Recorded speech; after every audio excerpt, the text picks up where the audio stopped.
حقوق نیکیوں اور برائیوں کی شکل میں ادا کیے جائیں گے. جنت والا جنت میں جا رہا ہے لیکن اپنی کچھ نیکیاں اس کو جہنم والے کو دینی پڑیں گی اس ظلم زیادتی کی وجہ سے جو اس نے دنیا میں اس کے ساتھ کی تھی. اب کیا ہوگا, جہنم والے کی اتنی تکلیف کم ہو جائے گی اور جنت والے کی اتنے درجات کم ہو جائیں گے, عدل ہو جائے گا. وَلَا يَظْلِمُ رَبُّكَ أَحَدًا. اور یہ صرف انسانوں میں نہیں, جانوروں تک میں. حدیث میں آتا ہے کہ قیامت کے دن بے سینگ بکری سینگوں والی بکری سے بھی بدلہ لے گی کہ اس نے اپنے سینگ سے دنیا میں اس کو مارا تھا اور یہ بدلہ نہیں لے سکی تھی کیونکہ اس کے سینگ تھے ہی نہیں, تو وہ وہاں اس کو بدلہ دلوایا جائے گا. کیا حقوق کے معاملے میں ہم اتنے سینسیٹیو ہیں؟ کتنی بار ایسا ہوتا ہے کہ ہم کسی سے کوئی چیز لیتے ہیں اور واپس لوٹانا بھول جاتے, آرام سے کہتے او ہم بھول گئے, یا یہ کہ چھوٹا ہے اس نے کون سا پوچھنا ہم سے, اس کی جرت ہم سے مانگے. اور کیا کرتے ہیں, اور کیا ہوتا ہے؟ حقوق میں صرف مال کے حق ہے, اور کون سے حق ہے؟ عزت. اگر دنیا میں کسی کو بے عزت کیا, کسی پہ جھوٹا الزام لگایا, کسی کی غیبت کی, وہ بھی سب عمل کی شکل میں ملے گی دوسرے کو. لیکن یہ کرتے کیوں ہیں ہم؟ بعض اوقات چھوٹی چھوٹی باتوں سے بے صبرے ہو کر. آپ اگر غور کریں کہ ہم کیوں یہ سب کچھ کرتے ہیں, کیوں چھینا جھپٹی کرتے ہیں, یہ کیوں غیبت کرتے ہیں, یہ کیوں اس طرح کی باتیں کرتے ہیں, ہوتا یہ کہ چھوٹی سی کوئی بات کسی کی بری لگتی اس کو بہت بڑا بنا لے, اور جب تک اپنے دل سے اتار نہ لیں ہمیں چین آتا ہی نہیں چین. لیکن آپ خود اپنے اوپر غور کریں, اگر آپ صرف ایک دن تک اس بات کو پی جائیں, صبر کر لیں, اگلے دن آپ کو خود وہ بات بہت چھوٹی لگے گی. یہ کوئی بات تھی جو میں نے کی, اس کی کیا ضرورت تھی, اسے کیے بغیر بھی کام چل جاتا. لیکن جس وقت آپ کو وہ بات آئی بھی ہوتی ہے نا, جیسے کہ ایک چیز بس ذہن پہ سوار ہو گئی ہے کہ جب تک یہ ابال نکلے گا نہیں, جب تک یہ اٹھا کے پھینکیں گے نہیں کسی اور پر, یہ سب نتیجہ ہے بے صبری کا. تو والعصر ان الانسان لفی خسر الا الذین آمنوا وعملوا الصالحات. لیکن صالحات کے بعد بھی اس کو ضائع کرنا معمولی کام بن چکا ہے. وتواصوا بالحق وتواصوا بالصبر. اور یہ کام بعض اوقات انسان اکیلے نہیں کر سکتا, دوسرے کو روکنا پڑتا ہے کہ بس کرو, بند کرو, نہ کرو. یہ ہے وتواصوا بالحق اور وتواصوا بالصبر. اس کے بغیر کوئی شخص اگر خود کہے کہ میں بڑا اپنی ذات میں بڑا نیک ہوں, بڑی تسبیحیں پڑھتا ہوں, بڑی نمازیں پڑھتا ہوں, بڑے اچھے اچھے کام ہیں میرے, بچ جاؤں گا, میں نہیں. صرف نیکیاں کرنے سے بات نہیں بنتی, کتنے بڑے مرضی آپ نیک ہو جائیں, جب تک ان چیزوں سے بچیں گے نہیں جو اعمال کو برباد کرنے والے ہیں. اپنی نیکیاں دوسروں کے کھانے میں ڈالتے جا رہے ہیں, اپنے ہاتھوں سے اپنی چیزیں ضائع کر رہے ہیں. وَبُدِعَ الْكِتَابُ فَتَرَى الْمُجْرِمِينَ مُشْفِقِينَ مِمَّا فِيهِ وَيَقُولُونَ يَا وَيْلَتَنَا مَا لِهَذَا الْكِتَابِ لَا يُغَادِرُ صَغِيرَةً وَلَا كَبِيرَةً إِلَّا أَحْصَاهَا وَوَجَدُوا مَا عَمِلُوا حَاضِرًا وَلَا يَظْلِمُ رَبُّكَ أَحَدًا. جیسا آپ نے دوائے شافی میں پڑھا تھا نا کہ ہم چھوٹے گناہوں کو عام طور پر حقیر سمجھتے ہیں, اور وہ حدیث آپ نے پڑھی ہوگی کہ نبی صلی اللہ علیہ وسلم نے فرمایا کہ ان چھوٹے چھوٹے گناہوں سے بچو جن کو کیا کرتے ہیں ہم چھوٹا سمجھتے ہیں, جن کو حقیر سمجھا جاتا ہے. حقیر گناہوں کی مثال ایسی ہے جیسے کچھ لوگ کسی وادی کے اندر اترے, پھر کوئی ایک لکڑی لائے کوئی دوسری نہیں, بون فائر کر کے اپنا کھانا پکا لیں, پورا کھانا اس پہ پک جائے. تو مطلب یہ ہے کہ وہ گوشت سارا گل گیا, کس سے؟ وہ ایک چھوٹی چھوٹی لکڑی کو ملا کے جلانے سے کھانا پک گیا, سب کچھ ہو گیا. بعض اوقات بڑے گناہ, اول تو یہ ہے کہ ہم جھوٹ کو بھی بڑا گناہ نہیں سمجھتے, غیبت کو بھی نہیں, چغلی کو بھی نہیں, دوسرے کے اوپر اپنا غیظ و غضب اتارنے کو بھی نہیں. بہت ساری چیزیں جن کو ہم معمولی چیز سمجھتے, بڑا گناہ نہیں سمجھتے. اور چھوٹے ان کا تو شمار ہی نہیں. تو جب تک ان سے نہیں بچیں گے بات نہیں بنے گی. یہ سب ہوتا کیوں ہے؟ یہ اعمال نامہ کیوں خراب ہوتا ہے؟ اس کی بنیادی وجہ یہ ہے کہ ایک بہت بڑا دشمن ہمارے پیچھے, اور وہ ہے ابلیس. یہ اس کی عداوت ہے, اس کی دشمنی ہے کہ وہ کسی کو بھی نہیں چھوڑتا, نہ نیک کو, نہ بد کو, نہ بڑے کو, نہ چھوٹے کو, نہ عالم کو, نہ جاہل کو, نہ پڑھے لکھے کو, نہ ان پڑھ کو, نہ امیر کو, نہ غریب, کسی کو نہیں چھوڑتا. اسی لیے اللہ تعالیٰ فرماتے ہیں وَإِذْ قُلْنَا لِلْمَلَائِكَةِ اسْجُدُوا لِآدَمَ فَسَجَدُوا إِلَّا إِبْلِيسَ، جب ہم نے ملائکہ سے کہا کہ آدم کو سجدہ کرو تو سب نے کیا سوائے ابلیس کے. کون تھا ابلیس؟ بظاہر بڑا نیک، عابد، پرہیزگار، نیکی کا لبادہ اوڑا ہوا، اتنا نیک کہ فرشتوں کا ہم نشین ہو گیا اپنی عبادت کی وجہ سے، لیکن تھا اندر سے متکبر، اپنے آپ کو بڑی چیز سمجھتا تھا، اور وہی تکبر اس کو لے ڈوبا. کان من الجن، جنوں میں سے تھا. قصور کیا تھا؟ ففسق عن امر ربی، اپنے رب کے حکم کی نافرمانی کی. فسق کہتے ہیں خروج کو، اطاعت سے باہر نکل آنا. بنیادی طور پر استعمال ہوتا ہے پکی ہوئی کھجور کا خول سے باہر آنا. تو اس نے بھی جو خول اوڑا ہوا تھا نا اپنے اوپر، اس خول سے باہر آ گیا، حقیقت کھل گئی اس کی. ففسق عن امر ربی. تو اللہ تعالیٰ انسانوں سے پوچھتے ہیں افتتخذونہ وذریتہ اولیاء من دونی، تم اس کو اور اس کی اولاد کو، اس کی ذریت کو اپنا دوست بنا رہے ہو مجھے چھوڑ کے، میری دوستی چھوڑ کر، میری فرما برداری چھوڑ کر تم ابلیس اور اس کی ذریت کے دوست بن گئے، اس کو اپنا دوست بنا لیا. وَهُمْ لَكُمْ عَدُوٌّ، اور وہ تمہارے دشمن ہیں، پکے دشمن. تو اس سے بڑا ظالم کون ہوگا جو اپنے دشمن سے دوستی کر لے. بئس للظالمین بدلا، کتنا برا ہے ظالموں کے لیے یہ عوض، بدل، متبادل، بدل کو متبادل کہنے. یعنی شیطان کی دوستی ظالموں کے لیے اللہ کی دوستی کا برا بدل ہے. اب دیکھیے کہ پیدا کیا اللہ نے، رزق دیتا ہے اللہ، حفاظت کرتا ہے ہماری اللہ، نعمت دی اس نے، اور دوست بنا لیا شیطان کو. یعنی اس سے بڑا جرم کیا ہو سکتا ہے، اس سے بڑی بے وقوفی کیا ہو سکتی کہ انسان دشمن کے پیچھے چل پڑے. سورۃ فاتر میں اللہ تعالیٰ فرماتے ہیں ان الشیطان لکم عدو فاتخذوہ عدوا، شیطان تمہارا دشمن ہے، اسے دشمن سمجھو، اسے دشمن بناؤ. لیکن ہم کیا کرتے ہیں؟ اسے دشمن سمجھتے ہیں. سچ پوچھئے، اپنے دل سے پوچھئے کیا نظریہ اس کے بارے میں. کیونکہ جس کو ہم اپنا دشمن سمجھتے ہیں اس کا نام لیتے ہی، اس کا ذکر آتے ہی، اس کی بات ہوتے ہی کیا ہوتا ہے؟ نفرت، بیزاری، تکلیف. کیا واقعی شیطان کا نام آتے ہی ایسا ہوتا ہے؟ ہم سب اپنے اپنے دلوں کا جائزہ لیں. ہم تو بلکہ اس کا دفاع کر رہے ہوتے ہیں. کوئی کہے نا کہ یہ شیطان نے یہ کروایا، کہ سلف صالح تو ایسا ہی کرتے تھے، ما انسانی الا الشیطان ان اذکرہ. لیکن ہم کہتے ہیں لو ہر وقت شیطان کو بلیم کرتے رہتے. یہ شیطان کا دفاع کرنا ہے، گویا شیطان نے نہیں کیا، کسی اور نے کیا. ٹھیک ہے، انسان کا نفس بھی شیطان کے زیر اثر اس کا ساتھی بن جاتا ہے، اس کا دوست چونکہ بنا ہوا ہوتا ہے. لیکن بہرحال کسی برے عمل کے پیچھے یہ نہیں ہو سکتا کہ شیطان نہ ہو. ہر غلط کام کے پیچھے، ہر برے کام کے پیچھے، خواہ اس میں کئی فیکٹرز ہوں، چاہے آپ کی سوسائٹی ہو، ماحول ہو، اس کو بلیم کر لیں، رشتہ داروں کو کر لیں، دوستوں کو کر لیں، مال و دولت کو کر لیں، کسی کو بھی کر لیں، لیکن وہ سارے آلہ کار ہیں دراصل شیطان. اپنے نفس کو بھی کرے، سب کو مورد الزام ٹھہرائے، لیکن سب کے پیچھے شیطان ہے. وہ دشمنی سے باز آتا ہی نہیں.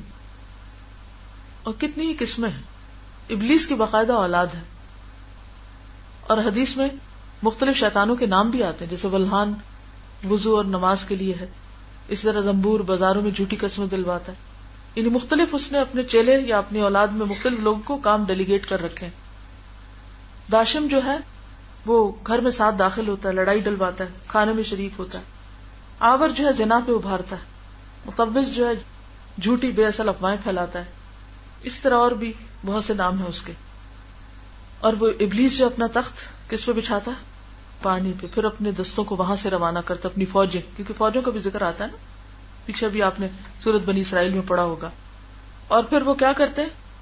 جو ابلیس کا زیادہ مقرب ہوتا ہے وہ اتنا بڑا فتنے باز ہوتا ہے، فتنے پھیلاتے ہیں. یاد رکھیے اس کا سب سے بڑا کام کیا ہے؟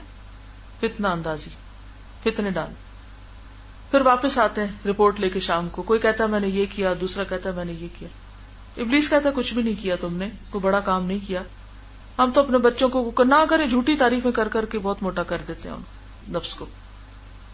تو کہتے تم نے کچھ نہیں کیا، تم نے کچھ نہیں کیا. پھر وہ آ کے کہتا ہے کہ میں نے تو فلاں میاں بیوی میں علیحدگی کرا دی، ان کے درمیان لڑائی ڈلوا دی. وہ کہتا ہے اصل کارنامہ تم نے کیا. اسے گلے سے لگاتا ہے، چمٹاتا ہے، اور پھر اس کو اپنا مقرب بناتا ہے اور اس کے سر پہ تاج پہناتا ہے. اس کو سب سے بڑا انعام ملتا ہے.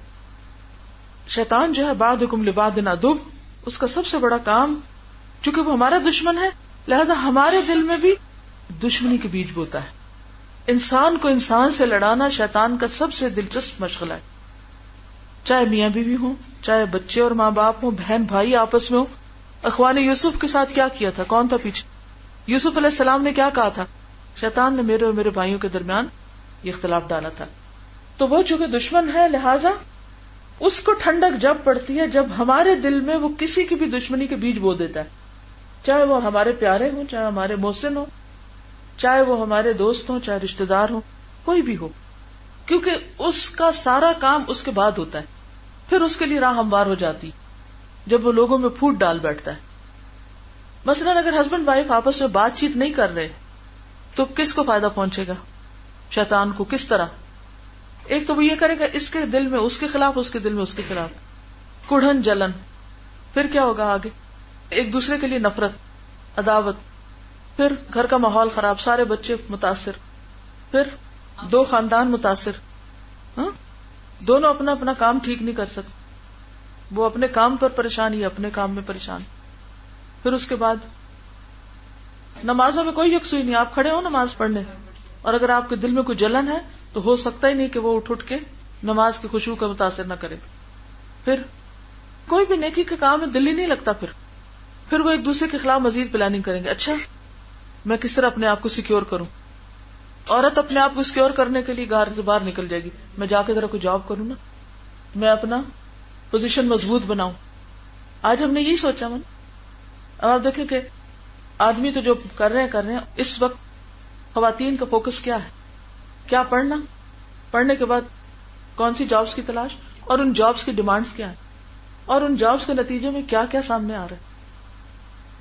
آپ کو پتہ ہے اس وقت مختلف جو ملٹی نیشنلز ہیں ان میں جو ہمارے ینگسٹرز کام کر رہے ہیں، جن کو وقت سے بہت پہلے بہت بڑی بڑی تنخواہیں مل رہی ہیں، اس پیسے نے ان کے اندر کتنا گھمنڈ پیدا کر دیا. اس کے نتیجے میں ان کے ایٹیٹیوڈ بڑوں سے، رشتہ داروں سے، خاندان کے بزرگوں سے، اپنے خاندانی دوستوں سے، سب کے ساتھ. یعنی آپ جائیں کسی کے گھر جس کا بچہ کسی بڑی ایسی جگہ پہ کام کر رہا ہے ینگ ایج میں، اس کا رویہ، اس کا انداز، اس کی میل ملاقات، سب کیا ہوگا. لڑکیوں کو دیکھیں، لڑکوں کو دیکھیں، دونوں طرح سے دیکھیں. پھر آپ دیکھیں اس کے بعد رشتے نہیں ملتے کیونکہ وہ معیار چاہیے. پھر رشتے مل بھی جائیں تو اللہ نے جو ایک نظام رکھا ہے کہ شوہر کو ایک ہاتھ اوپر رکھا ہے وہ سب ختم. برابری، ہر طرح سے برابری مل گئی. پھر اس کے بعد کیا؟ چھوٹی سی بات پہ برہم ہو کے ہم اپنا خود کما سکتے، خود کھا سکتے، ہمیں کسی کی غلامی کی کیا ضرورت ہے. گھر یوں ٹوٹ رہے ہیں. شیشے کے گلاسوں سے بھی زیادہ تیز رفتار ہے گھروں کے ٹوٹنے کی آج. کبھی سوچا وجہ کیا ہے؟ یہ کون جدائیاں ڈال رہا ہے؟ کہاں سے فتنہ فساد ہے اور کس کس راستے سے اس نے جال پھیلایا ہوا ہے. یہ جو مال کے فتنے کی بات ہو رہی تھی نا، یہ بھی پھر اس میں آ جاتا ہے. مال ہو تو تب بھی فساد ہے، نہ ہو بھوک ہو تو پھر بھی فساد ہے. میجورٹی میاں بیوی کی لڑائیاں کن باتوں پہ ہوتی ہے؟ کبھی آپ سروے کر کے دیکھ لیجئے. مال کے اوپر کہ اتنا چاہیے، یہ اور یہ چاہیے. یعنی ابلیس اپنی دشمنی وہاں سے شروع کرتا ہے جہاں سے انسان کو سکون ملتا ہے. ہسبینڈ وائف ایک دوسرے کے لیے کیا ہے؟ اللہ نے اس رشتے میں کیا رکھا ہے؟ مودت اور رحمت.